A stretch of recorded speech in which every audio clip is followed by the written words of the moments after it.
പഠനത്തോടുള്ള മടിയും മടുപ്പും മാറ്റിയാലോ? പഠനം സന്തോഷകരമായ അനുഭവമാക്കിയാലോ? നമ്മുടെ മനസ്സ് എപ്പോഴും കംഫർട്ട് സോണിൽ ഇരിക്കാനാണ് ആഗ്രഹിക്കുന്നത്.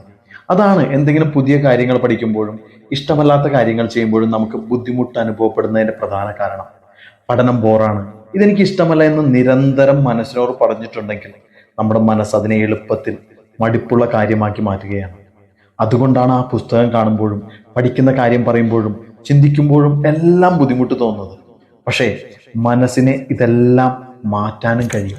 ഇന്നു മുതൽ മനസ്സിനോട് പറഞ്ഞു തുടങ്ങുക, എനിക്ക് പഠിക്കാൻ ഇഷ്ടമാണ്, ഞാൻ ഈ വിഷയം എളുപ്പത്തിൽ മനസ്സിലാക്കുന്നു, ഞാൻ പഠിക്കുന്നതിൽ സന്തോഷം അനുഭവിക്കുന്നു. നിരന്തരം ഇത് പറഞ്ഞുകൊണ്ടിരിക്കുമ്പോൾ ബുദ്ധിമുട്ട് എന്നതിൽ നിന്ന് ഇഷ്ടമാണ് എന്ന കാര്യം ബ്രെയിനിൽ പുതിയതായി സേവ് ആവുന്നു. അതിൻ്റെ അനന്തരഫലമായി പഠിക്കാനുള്ള മടുപ്പ് മാറുന്നതും പഠിക്കാൻ താല്പര്യം വരുന്നതും കാണാം. ഇതോടൊപ്പം ചെയ്യേണ്ട മറ്റൊരു കാര്യമാണ്, മടുപ്പുള്ള ആ സബ്ജക്റ്റ്, ആ കാര്യം നല്ല രീതിയിൽ പഠിക്കാൻ കഴിയുന്നതായും ഉന്നത വിജയം കരസ്ഥമാക്കുന്നതായും ഇമാജിൻ ചെയ്യുക. അതുപോലെ പഠനവുമായി ബന്ധപ്പെട്ട് എന്തിനെല്ലാം നന്ദി പറയാൻ കഴിയുമോ അതിനെല്ലാം നന്ദി പറയുക. ഇത് നമ്മുടെ ജീവിതത്തിലെ ഏതെങ്കിലും ഒരു കാര്യം ചെയ്യാനും ഈ മടിയുണ്ടെങ്കിൽ ഇതേ മെത്തേഡ് തന്നെ അത് മാറ്റാനും നമുക്ക് ഉപയോഗിക്കാം.